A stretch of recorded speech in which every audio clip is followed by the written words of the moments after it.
Vamos ficar de pé, irmãos. O verso 16 da carta aos Efésios diz: do qual todo o corpo, bem ajustado e ligado pelo auxílio de todas as juntas, segundo a justa operação de cada parte, faz o aumento do corpo para a sua edificação em amor.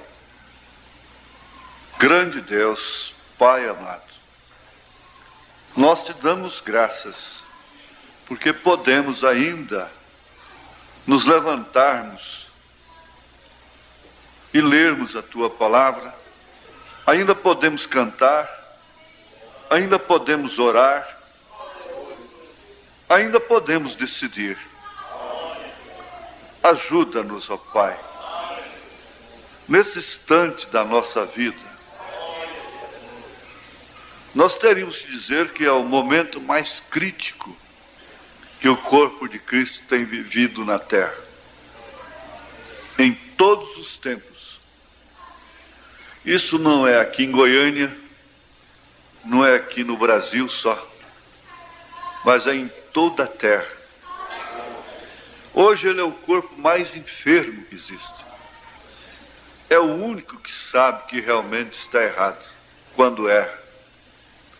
É o único que pode lutar, debater contra as grades, como aquela águia estava debatendo ali naquele horto, mesmo se ferindo, por causa da natureza dela. Ela sabia que ela podia voar, se ela fosse solta.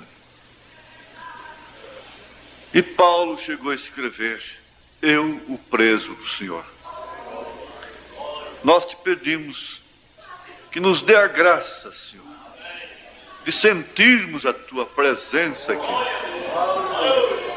saboreá-la, Senhor, com nossas almas, e que possamos decidir pelas coisas certas, tomarmos decisões corretas, precisas, decisões através das quais possa vir a grande vitória do amor divino. É no teu nome santo que nós te pedimos estas bênçãos. Amém, Senhor. Amém. Podeis assentarmos.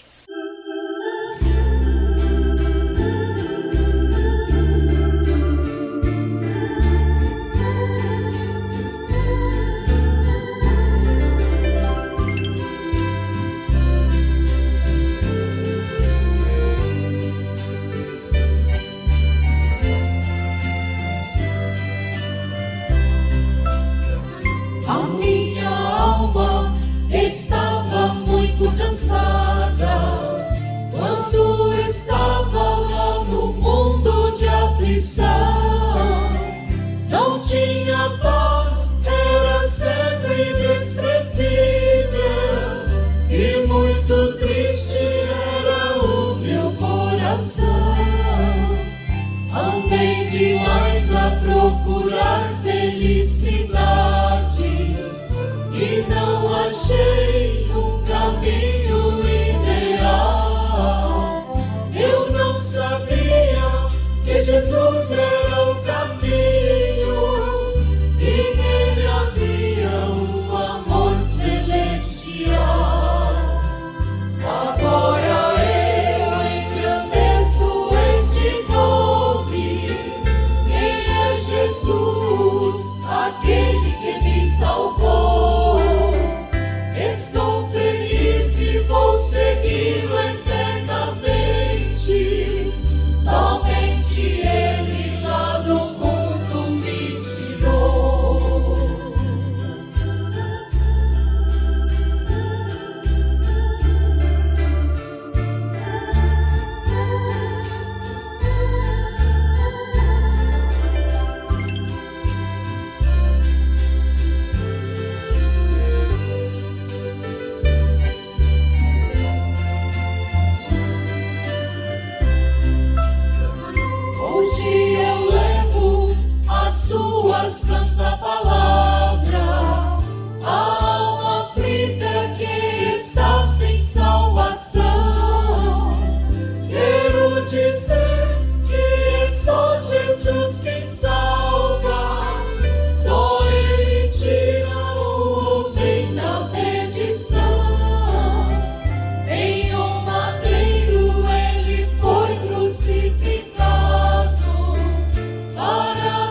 Amém.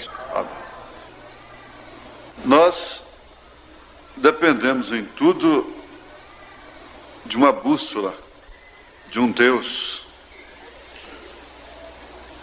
Nós dependemos de conhecermos o caminho. Conhecendo o caminho é tão fácil, é tão bom. Mas não conhecendo é custoso. E nós estamos aqui, cada dia que passa, conhecendo o caminho, aprendendo mais o caminho. Agora, é certo que quando nós deixarmos estes corpos nos quais nós estamos, o outro corpo, na linguagem bíblica, ele sabe o caminho de volta. Ele conhece. Ele não se perde na estrada. Não tem perigo. Ele viaja aí mais do que essa espaçonave que vai para fora da Terra, entre órbita, vai até na Lua, né?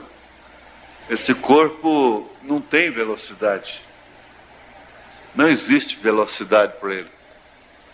Porque o homem pode fazer o transporte mais rápido que existe. O som tem velocidade, a própria luz tem velocidade, a eletricidade, tudo tem velocidade dentro dessa atmosfera nossa. Mas ali não. Nesse outro corpo é instantâneo. Ninguém ficará sujeito ao espaço, ao tempo, à matéria. E isso vai acontecer independentemente daquilo que nós somos, diz o profeta. Isso é uma coisa que já está pronta, preparada. Existe de si mesma. Deus não está com isso num papel, um projeto. Isso é como a lei da gravidade. Você joga uma pedra aí, aquela lei é normal, ela cai. E quando esse tabernáculo for desfeito, isso é uma lei normal de Deus. Não ficaremos vagando. E uma vez que veio dos céus, da glória, esse outro tabernáculo, esse outro corpo, ele não tem como se perder. Agora aqui nesse corpo, nessa dimensão, a gente se perde. Como eu falo daquele garoto de 10 anos, resolveu ir posar na casa de um coleguinha. Lá pelas 10 da noite, ele resolveu dar um telefonema para a mãe. Ora, quando você está lá, você sabe que você está vivo. Você sabe que tudo vai bem com você. Você sabe o que está acontecendo com você, mas o seu povo não sabe. Quer dizer, sua família não sabe o que aconteceu. Se soubesse que você está bem, tudo bem. Então assim ficam os que não têm esperança quando um ente querido morre, parte. O espírito sabe o que está acontecendo com ele. A família não sabe. E aí começa a recomendar a alma. Não adianta. Morreu, acabou. Onde está, está mesmo. Ninguém tira. Não tem reza mansa nem brava. Nem vela. Eles mesmos dizem, nem choro nem vela. Está escrito que ao homem está ordenado morrer uma só vez e depois vem o juízo. Não importa o quanto eles queiram provar a suposta reencarnação, o suposto purgatório, mas não tem jeito. Para que enganar? Se o problema pode ser solucionado agora, por quê? E é tão simples. Bom, quando você partir, você tem que deixar essa mensagem. Ó, ninguém incomode comigo mais. Porque também não adianta. Do qual todo o corpo, bem ajustado e ligado pelo auxílio de todas as juntas, segundo a justa operação de cada parte, faz o aumento do corpo para a sua edificação em amor. Eu pensei sobre silêncio E às vezes eu mesmo adquiro certos tópicos tão contradizentes um com o outro, parece que não casam, né? Mas nós não vamos ficar presos a tema, a um título, né? E vamos começar lembrando-nos de que o corpo é um conjunto de membros vivendo um em função do outro. E isso forma uma verdadeira sincronização, um conjunto. Você diz, bom, eu posso, a minha mão pode viver, o meu corpo pode viver sem um pé, pode viver até sem um rim, sem um olho, os seus olhos e coisas assim. Mas qualquer um membro desse pode levar todos os demais para a sepultura, dependendo do mal que o afeta. Sem dúvida alguma, todo o corpo padece a falta de um membro. Ele pode até viver sem aquele membro por algum tempo, por mais tempo, mas ele sempre padece a falta daquele membro. Mesmo a sua falta ativando mais outro sentido, o corpo continua sofrendo a sua falta. O homem que perde a visão aguça o seu tato. Por isso você vê cego andando na rua com a bengalinha e vai mais pelo tato. Uma vez danificado um pulmão, extraído um pulmão, o outro se fortifica, robustece, né? Quando você tira um rim, o outro assume com mais atividade a função.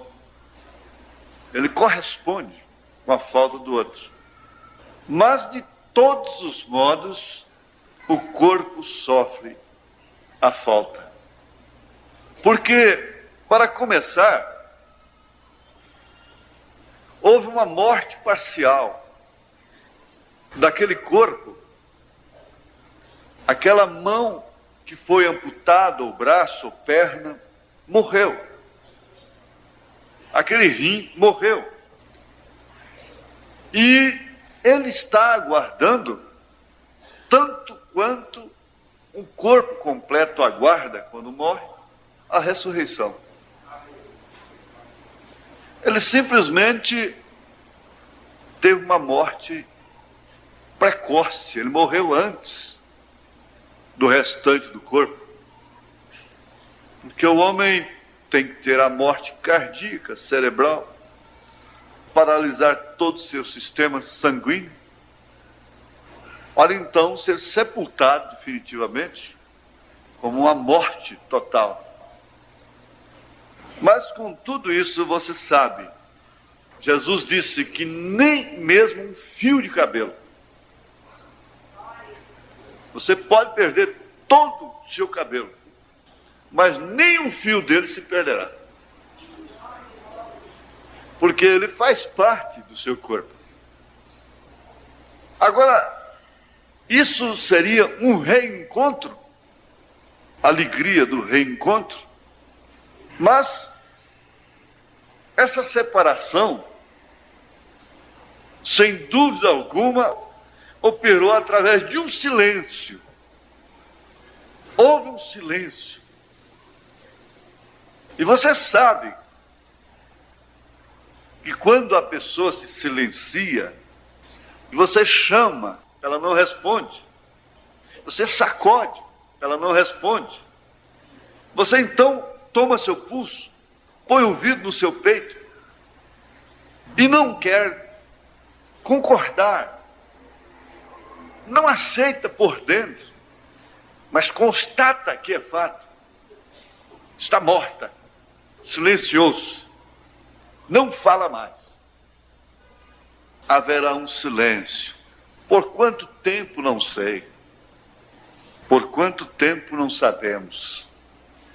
Mas haverá um silêncio. Tem havido um silêncio. Milhões e milhões que falaram tanto, que choraram tanto, que inquiriram tanto, silenciaram-se. Não falam mais. É bem verdade que mesmo o sangue de Abel fala, mas isso é chamado de a voz abstrata, a voz do testemunho, a voz da justiça, a voz da existência.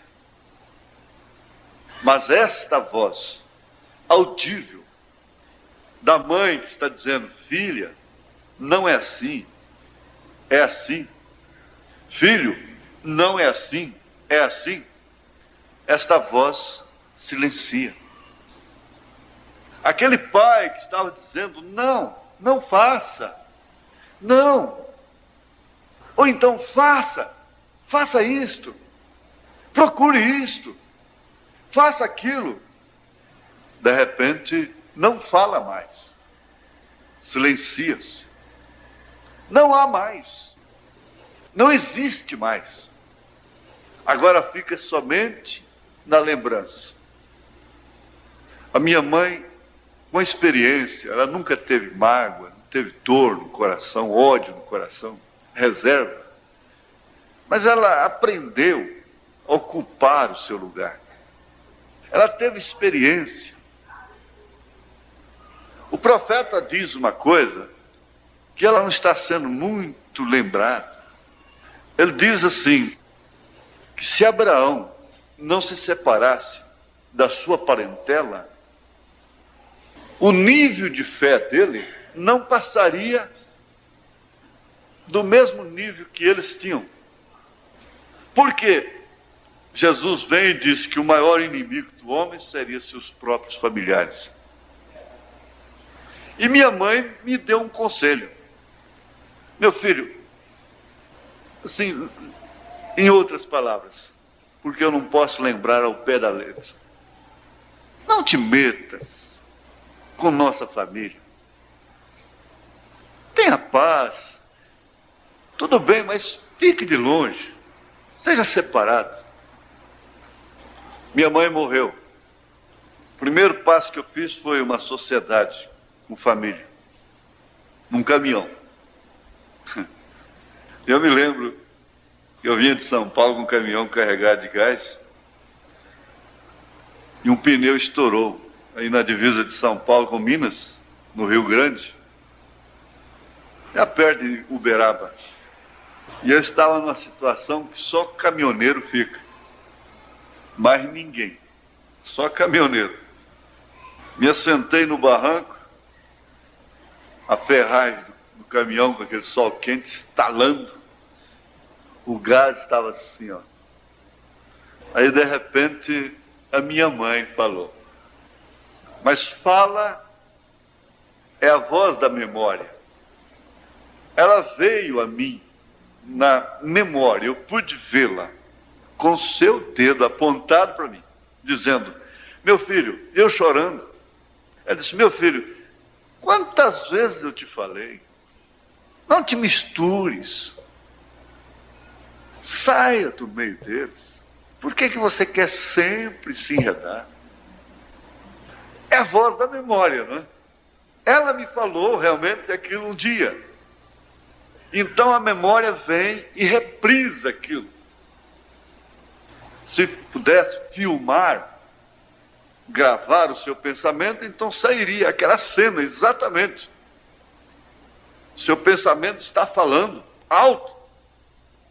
Você está ouvindo a voz no seu pensamento. Mas na verdade, quando aquilo termina, você está só. Apenas as lágrimas rolando. Você não tem mais aquela pessoa. Você não tem mais aquele marido. Você não tem mais aquela esposa. Você não tem mais aquela mãe. Você não tem mais aquele filho, aquele amigo, para te falar pessoalmente. Então aquilo fica em silêncio. Você ouve no silêncio. Você ouve deitada no travesseiro. Você ouve no trabalho, mas ouve no silêncio. Está viajando e aquela voz está te falando, a voz da memória. E você está ouvindo aquilo, mas na verdade, para os sentidos humanos, para o audível, está tudo em silêncio. Você vai ouvir aquela voz agora em silêncio. Não é de outra forma que o Espírito de Deus pode operar através de sua igreja, ou na sua igreja. Você vem aqui e, na verdade, você ouve essa voz. E Deus te fala, você diz, pois bem, até aqui parece que o homem está até sabendo o que eu estava precisando de ouvir hoje. Parece até que contaram para ele. E você sofre uma emoção, a emoção do momento. Mas sai ali, faz um companheirismo, e vai indo, e às vezes quando chega em casa, já não se lembra de mais nada. Já se esqueceu de tudo.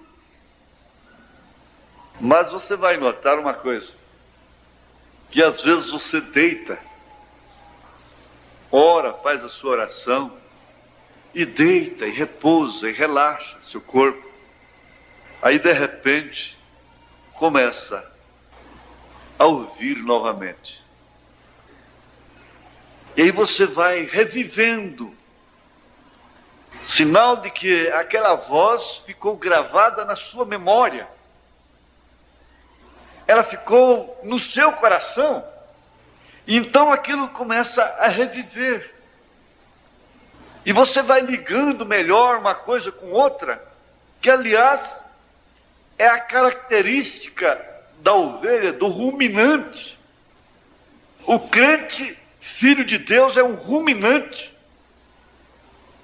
E não há coisa melhor para quem gosta. Aliás, muitos não sabem, nem se gostam se não gostam. Você está familiarizado com animais ruminantes, com o gado, por exemplo. E durante o dia, esse boi, essas vacas, não param de pastar. É o dia inteiro pastando. Mas, de repente, vai para o maiador. E lá se deitam, e você vai ver então uma coisa. Logo estão espumando a boca. Tira aquele suspiro profundo. Espumando a boca. E mastigando. Mastigando o quê? Está ruminando. Isso quer dizer que volta. Vai voltando. O alimento, a relva, o capim. Vai voltando, faz o bolo. O bolo alimentício realmente. E ali vai a noite toda. E aquele cheiro gostoso. E quem está no meio do gado não tem nem medo. Não sente frio. Se sente abrigado. Mas é importante a natureza do ruminante. E justamente na hora do silêncio, quando tudo está quieto, então está ali, quietinhos, ruminando. Maria, por exemplo, de acordo com as Escrituras, ela era uma ruminante. Ela foi guardando tudo no coração, diz a Bíblia. Foi guardando, porque ela precisava daquilo. Na hora em que ele não falasse mais, na hora em que ele não podia mais falar, na hora que ele estava distante, na hora que a contradição caiu, que o escândalo desceu, ali estava a voz. Esse segredo da voz é importante. O homem fala com a mulher, ela fica com aquela voz gravada, mesmo pelo telefone. E assim, muitos exemplos na vida da voz, o significado da voz, é super importante.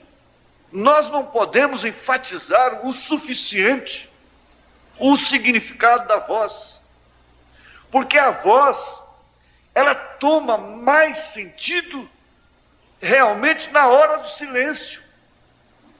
Ela domina, ela se apraz, e ela estabelece, ela produz os seus efeitos exatamente depois que o barulho passa, depois que a emoção cessa, depois que os gritos se vão.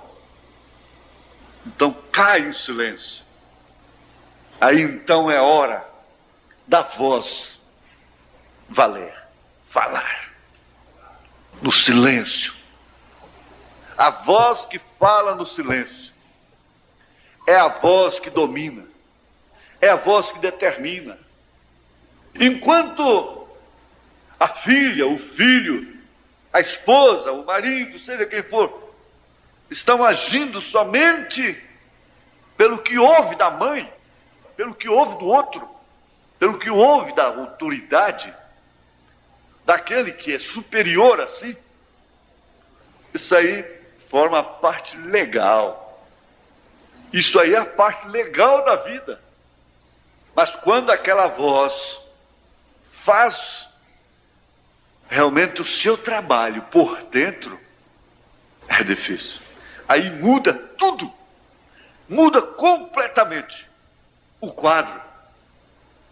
E Jesus disse que as suas ovelhas conhecem a sua voz, ouvem a sua voz, porque Jesus não está te falando, não é somente quando um pregador está pregando eloquentemente, mexendo com suas emoções. Realmente você vai provar que Jesus te falou, é depois, é no dia a dia, é lá na prática.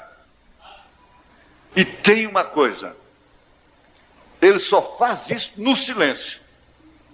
E numa casa onde não podem calar a boca e ter um respeito mútuo, recíproco, e cada um falar de uma vez, o Espírito Santo não está ali. O Espírito Santo não fica onde há gritaria. O Espírito Santo não fica onde todos falam ao mesmo tempo. Podemos ter questões, mas quando se tranca no escritório, numa sala, quando se senta numa mesa para conversar, que cada um fale por sua vez. A gente usa até ter um papel, e a pessoa lá cita uma coisa que não é assim. Anota aí, irmão, anota aí. Esse item, vai anotando, vai fazendo itens. Depois, ao chegar a sua vez, você vai falar. O Espírito Santo só fala, só decide quando nós podemos nos calar. Ele não fala ao mesmo tempo. Ele não tenta abafar nossa gritaria. Ele não tenta abafar a nossa voz. Ele só fala depois que nós calamos. E você pode notar isso. Você grita, você discute, você faz tudo isso. Você entra num período de silêncio, de separação, vira as costas, entra para o quarto, vai para o trabalho, sai para a rua, vai para a viagem, de repente, aí ele começa a falar. Agora, você pode entender que ele também tem razão, que ela também tem razão, não é só você que está certo. Aí você começa a falar com você mesmo. Espera aí. É quando o Espírito Santo começa a falar. Ele não fala, ele não decide, ele não determina de forma alguma, enquanto nós não calamos. Aí então vem o segredo do silêncio, tardio para falar e pronto para ouvir. Este é o segredo do homem que se desgasta menos, da mulher que não se desgasta tanto, porque quem fala muito se desgasta mais. se desgasta em autoridade. Oxalá que a gente pudesse falar somente as coisas que deveríamos falar dentro de casa, no trabalho. Tratássemos as coisas como elas realmente são, de uma maneira séria. Tivéssemos os lugares próprios, os pátios de brincadeiras, mas não no trabalho, não na igreja, não no serviço. Então, nós veríamos que materialmente, na vida secular, a nossa vida seria muito mais próspera. E as nações que encaram o trabalho de uma maneira séria, elas são desenvolvidas. Agora, pense no setor espiritual. As coisas mais profundas da vida se manifestam exatamente em silêncio. O sol nasce em silêncio. O sol manda na terra. O sol rege a vida vegetal, a vida animal. Nada pode viver sem ele. No entanto, ele não dá um grito sequer. Nunca se ouviu um grito do sol. Nunca se ouviu o sol falando alto, gritando. No silêncio, você pode ir lá, torcer o pescoço do galo, cortar o pescoço do galo, para o dia não amanhecer, para o sol não sair. Mas pode sair, destroncar os pescoços de todos os galos que existem na terra. A aurora romperá, o sol nasce, silenciosamente, manda os seus raios, e ali está exatamente a sua mensagem. Aquilo é uma voz, é a voz da vida, é a voz da inteligência, é a voz da sabedoria, é a voz do poder, é a voz dos raios elementares da vida, é a voz do ultravioleta. Bem-aventurado aquele que pode ouvir no silêncio a voz que fala no leito. Às vezes a pessoa tem que ir para o leito de dor para poder ouvir a voz de Deus. Tem que parar numa cadeia para ouvir a voz de Deus. Tem que sofrer um acidente para poder ouvir a voz de Deus.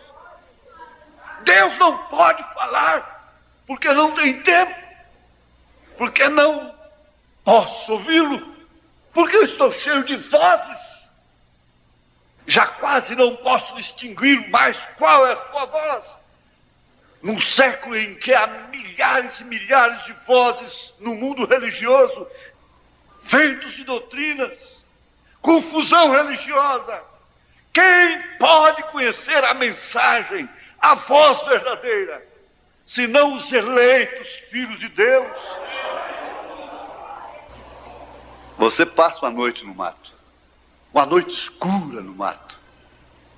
Você percebe que assim que vai aproximando a hora do sol, da aurora romper, a noite escurece mais. Ela aperta mesmo. É o que está acontecendo com o mundo. Mas deixa vir um astro, uma estrela muito bonita, surgindo lá, um pouco antes do sol. Você não confunde. Não tem jeito de confundir. Você está lá dentro da mata, tudo escuro. Olha para cima, você vê estrelas. E elas têm brilho em si mesmas ali. Mas elas não irradiam luz a ponto de iluminar a terra. Quando o sol começa a nascer, ninguém confunde. Vê um rubro, o vermelho começa a aparecer. É a primeira cor que se vê. É o rubro, é o vermelho, é o crepúsculo da manhã. A aurora rompendo. Ninguém pensa que é uma estrela simples. Ninguém pode pensar que é outra coisa. Sabe que é Ele, conhece que é Ele, ouve sua voz. O ser se manifesta em total e absoluto silêncio. Uma criança é gerada na mais profunda escuridão que existe na terra, no abismo da mulher. Sai do abismo do homem, dos lombos do homem, das profundidades do homem, e passa para o abismo, as profundidades da mãe. E ali ela é gerada. Tudo isso numa operação totalmente silenciosa. Mas ali há uma voz. Tudo em sincronização com Deus, com a lei que Deus criou, com a lei da genética, da concepção, da gestação. Está ali. E a criança, ainda no ventre de sua mãe, fala com ela. Quando é que você começou a falar? Eu tinha 2 anos. E demorou muito. Você começou a falar assim que sua mãe concebeu. A começar nos 4 meses, 5 meses, você começou a falar para todo mundo que você estava ali. Em silêncio total, ela vai passando ali e você estava falando: ei, eu estou aqui, ó. Ei, eu estou aqui, ó. E na medida que foi passando, você foi aumentando essa voz. Ela foi ficando mais alta. Ei, eu estou aqui, ó. Você pode me ver? Ei, eu estou aqui. No silêncio, falando através da forma. A forma que tomou. Isso é a voz do ser. S-E-R, entre aspas, ser. É a ciência de existir, de existência. E tudo que existe fala. O germecinho do trigo fala. No silêncio da natureza, dentro do solo arado, está falando. As suas folhas trazem características que dizem: ei, eu sou trigo. Ei, eu sou trigo. O seu fruto diz: eu sou trigo. É a voz no silêncio, no mistério da existência, que fala por si mesmo, pela forma, pelas características. E cada coisa está dizendo. Assim que você olha, você vê ali um cavalo, você não vai pensar que é um automóvel. O cavalo está dizendo para você: eu sou o cavalo. O automóvel aponta lá, é uma matéria inanimada. Ele está dizendo para você: eu sou automóvel, eu sou um carro, eu sou um caminhão. E você olha ali, a casa está dizendo: eu sou uma casa, eu sou um edifício, eu sou uma luz. Essa voz está aí.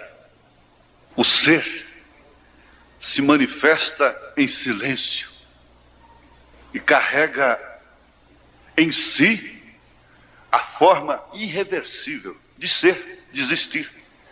Como, por exemplo, a nacionalidade. Não tem como você mudar. Pode mudar de papel, pode naturalizar-se. Mas você sabe que um israelita, para começar, ele era israelita em todos os seus passos, em todos os lugares. Vocês sabem que eles são regidos por essa lei. Eles não ignoram isso, e eles primam por isso em seus casamentos, em todas as suas tradições. O israelita não podia deixar de ser israelita por causa do fracasso de Moisés. Ele não podia deixar de ser israelita por causa do fracasso de Sansão. Ele não podia deixar de ser israelita por causa do fracasso de Davi. Não. E mesmo em cativeiro, lá no Egito, lá em Babilônia, ele continuava sendo a voz de Israel. Nunca teve jeito de mudar. Agora, como pode ser um cristão deixar de ser cristão porque um outro cristão errou? Tem coerência isto? Um cristão deixar de ser cristão porque não foi visitado? Um cristão deixar de ser cristão porque não recebeu as atenções devidas que ele acha que deveria receber? Jesus tinha tanta consciência disto que ele chegou a dizer para os 12 que ficaram: vocês também não querem ir? E ele não foi atrás de ninguém. Agora você vê, quem daria a própria vida pelo povo? Isso é a verdadeira religião, a verdadeira fé. É a igreja que está sendo trabalhada no sofrimento, na experiência, e está ouvindo coisas que não são, coisas que simplesmente para atender os seus afetos, os seus sentimentos, mas ouvindo coisas que alicerçam, que realmente podem ser vozes. Lá no exílio, lá na Babilônia, quem foi que mudou Sadraque, Mesaque e Abednego? Quem foi que mudou a Daniel? Quem pôde mudar a José lá no Egito? E tem uma coisa: o profeta, irmão Brana, o homem que mais ouviu a voz de Deus na terra, ele disse, em determinado instante de sua vida, ele disse: Deus não queria falar comigo. Ele disse: Deus puxou a cortina, virou as costas e não queria falar comigo na hora mais terrível da minha vida. Então por isso o diabo chegou com a razão e não tentou a convencê-lo que Deus não existe, porque o diabo sabia muito bem que o irmão Brana conhecia Deus pessoalmente. Mas ele começou a dizer: esse Deus não se incomoda com você. Você viu? Ele não quer nem falar com você. Enquanto ele cura outros de câncer, ressuscita mortos e coisas assim, faz esses milagres todos que você tem feito, agora ele não pode nem falar com você. Mas era engano do diabo. A voz estava lá dentro. Deus havia implantado a sua voz dentro dele. Como você pode dizer que Deus não fala com você, sendo que a sua voz está dentro de você? O exterior não ouviu. O exterior começou a concordar com o diabo, com a razão, com os sentimentos. Sabe, você tem razão, ele não se incomoda comigo. Mas de repente a voz, a centelha da vida, no silêncio da existência de si própria, saiu lá de dentro, pôs a carinha na janela da vida e disse: Satanás, Deus deu, Deus tomou. Vai, filhinha, vai. Aquilo é a voz de Deus em você. Não de lá para cá, mas agora de cá para lá. É assim que a mulher está no marido. É assim que a mulher está no homem. É assim que Cristo está na igreja. Não tem como.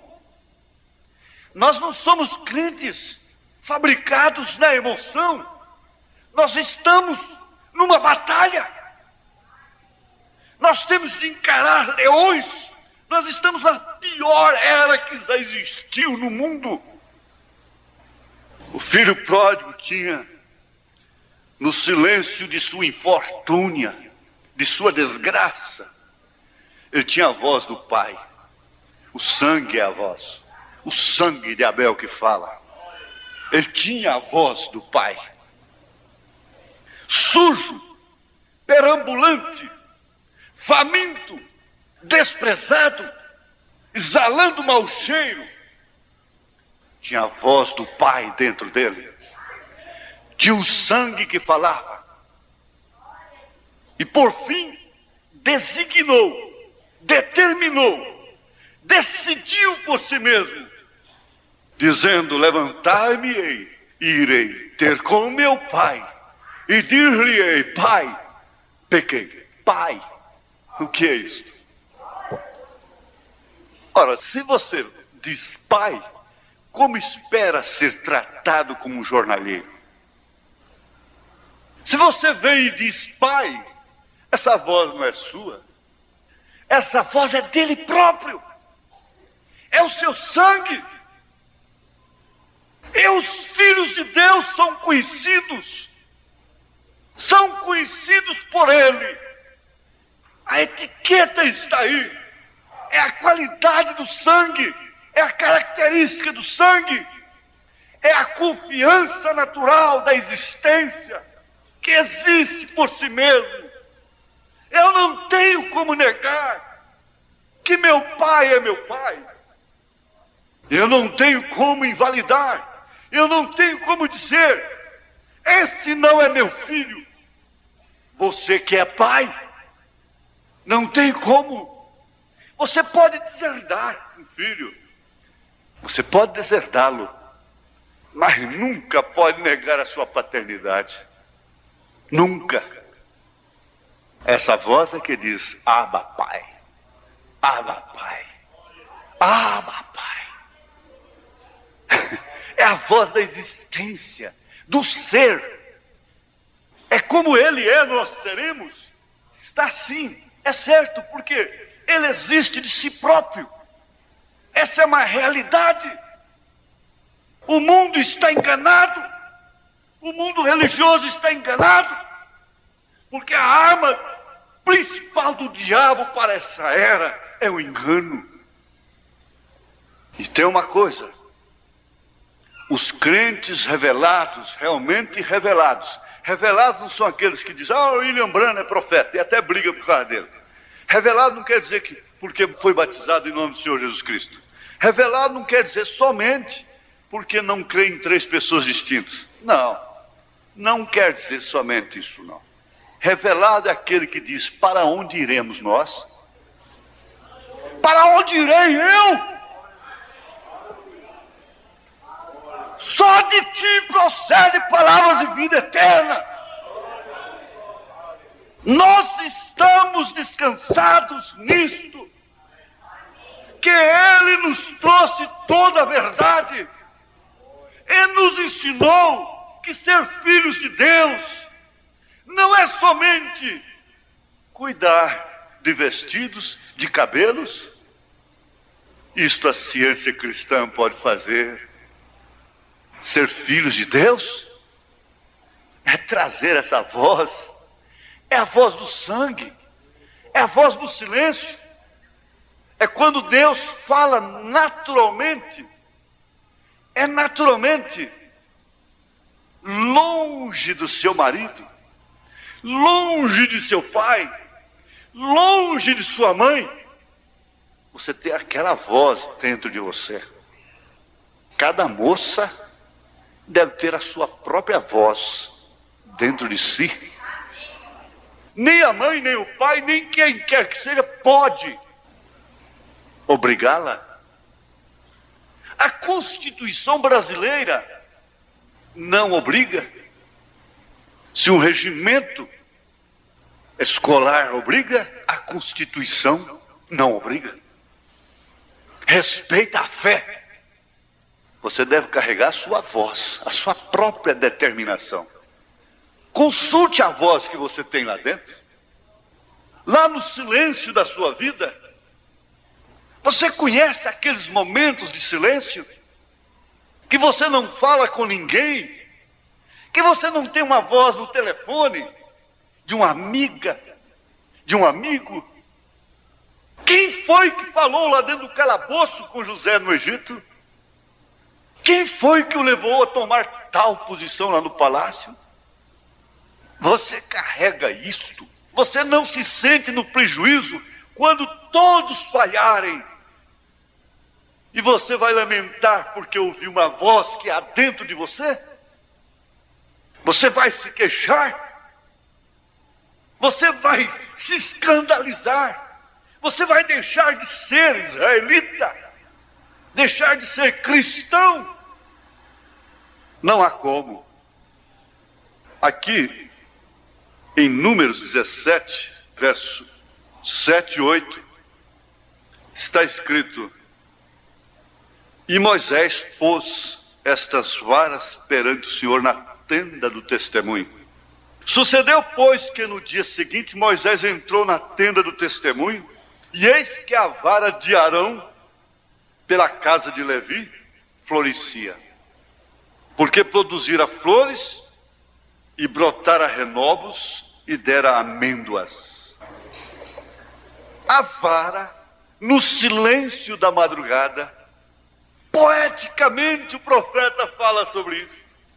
Justamente quando a terra descansa e que o sereno vem refrigerá-la, a vara reverdecia, sendo a voz capital, determinante, decisiva a respeito do sacerdote.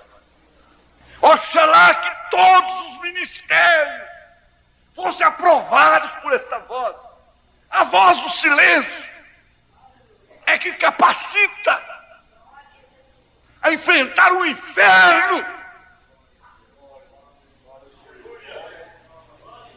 a pegar em serpentes, a conviver com os leões, com as cobras, falsos obreiros, falsos irmãos, ventos de doutrinas, sem cair na tonteria, sem segurar o povo em tonterias. É essa voz que caracteriza o ministério de uma igreja. Aleluia! Isso é existência por si mesmo. Existe. Aquilo existe. Não é manufaturado, não é fabricado. Veja que em 1 Reis, capítulo 6, verso 7. Isso é tão bonito, tão maravilhoso. E edificava-se a casa com pedras preparadas, como as traziam, e se edificava de maneira que nem martelo, nem machado, nem nenhum outro instrumento de ferro se ouviu. Silêncio na casa quando a edificavam. Não havia barulho. Águas profundas não fazem barulho. O templo foi construído em silêncio. Você foi gerado em silêncio. Por que tudo que vai fazer tem que ser com histerismo, com gritaria, com lamúria, com murmuração? Quando Deus sempre faz as coisas no silêncio. O queijo se cura no silêncio e no tempo. O leite talha no tempo certo, silenciosamente. A experiência vem no silêncio da vida. No sofrimento. Você sofre as metamorfoses da vida, a puberdade, a adolescência. A moça tem suas fases diferentes, sofre suas transformações em pleno silêncio. Mas tudo aquilo é uma voz. Você está moça, você já é moça. É a voz da existência, é a voz de ser, é a voz de existir. Você não é abstrato. Você existe. Você é concreto. Pode ser palpado.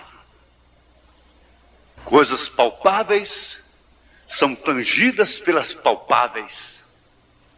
Coisas abstratas serão tangidas pelas abstratas.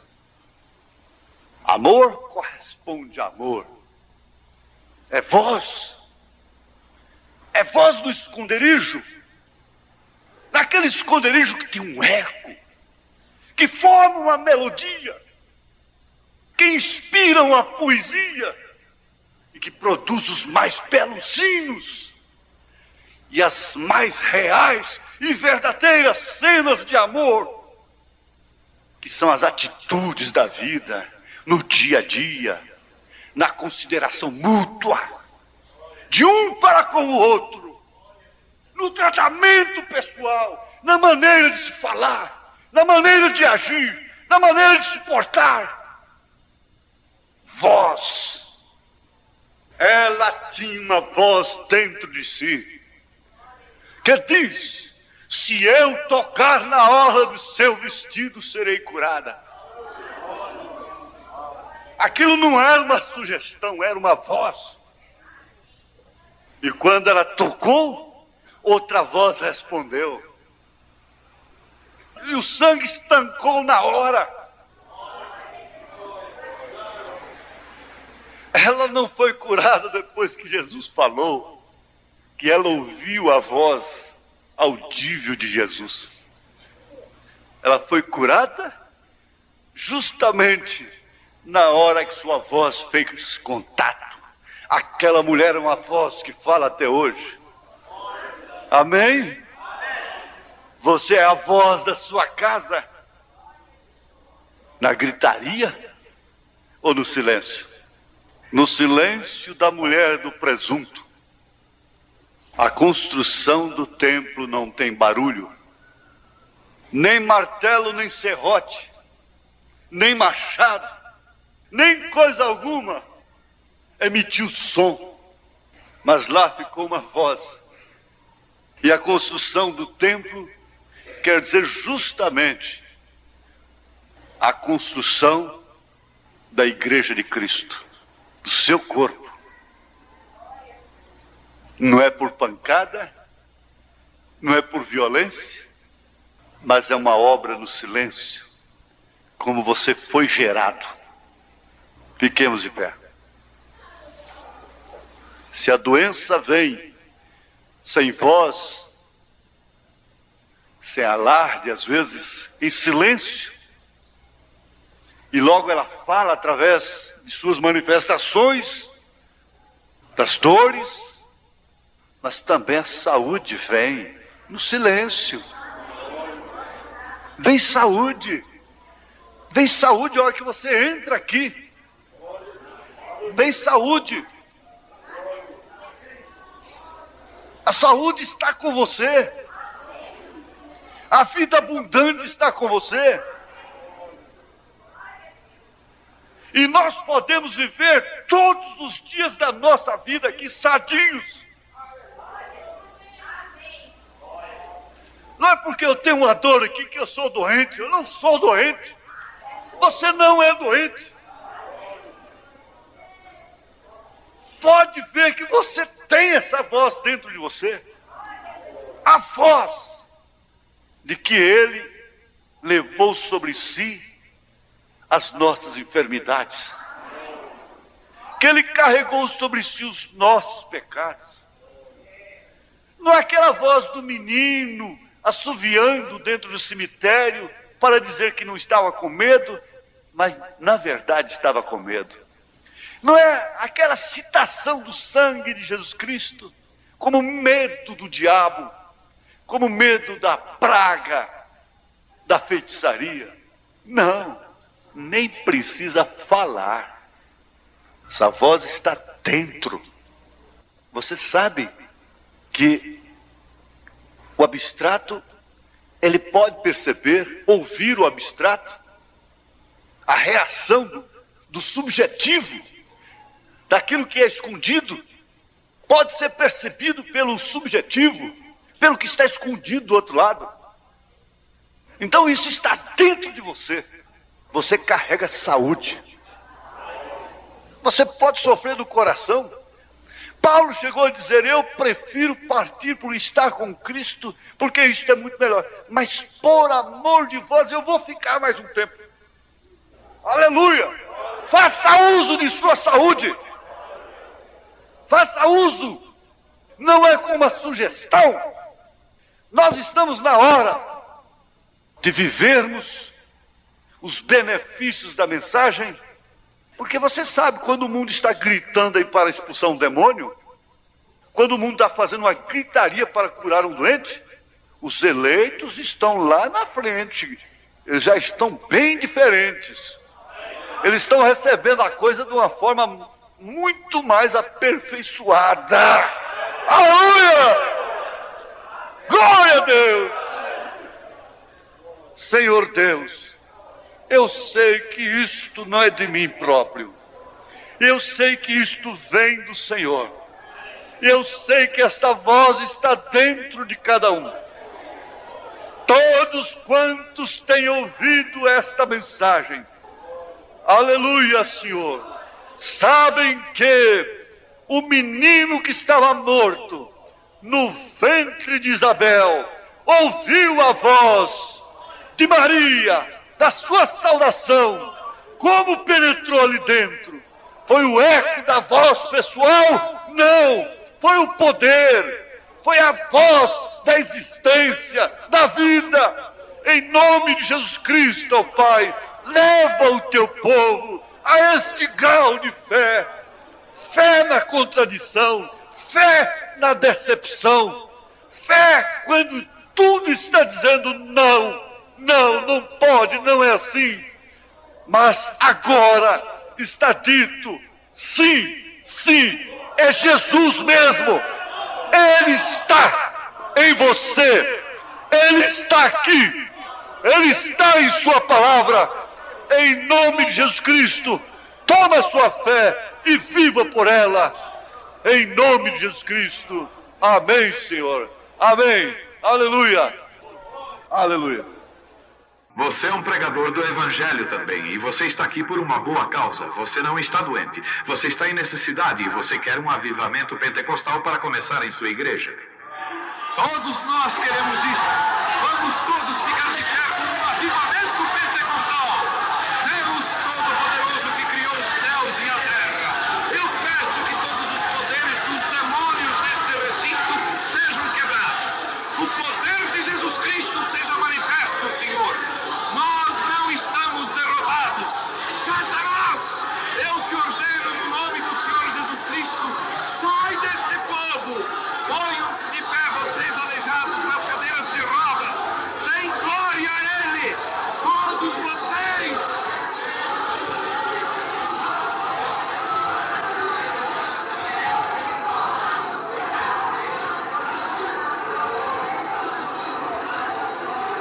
Glorifiquemos o nosso Deus.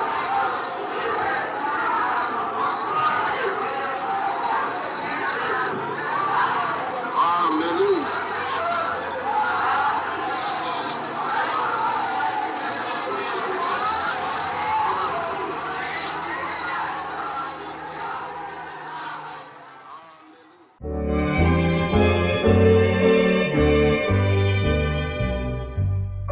Que doce voz tem, meu Senhor, voz de amor tão terna e graciosa,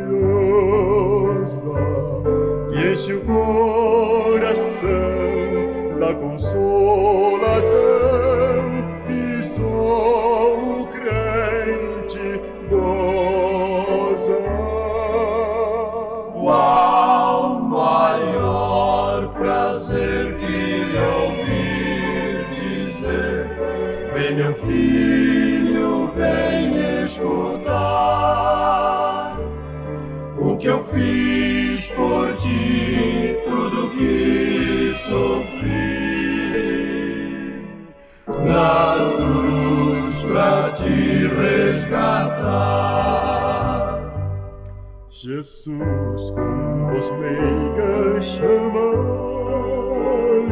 a envidar muito grandes esforços para me fazer sua voz saber e andar sem mais remorsos. Qual maior prazer que lhe ouvir dizer: vem meu filho, vem escutar o que eu fiz por ti, tudo que sofri na cruz pra te resgatar.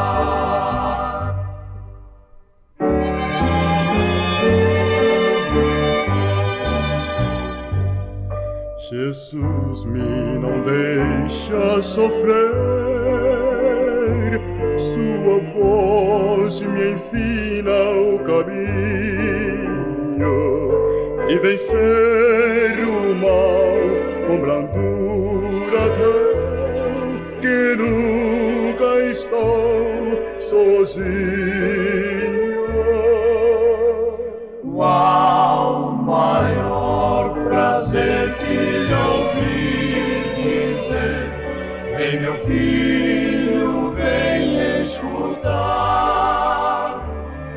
o que eu fiz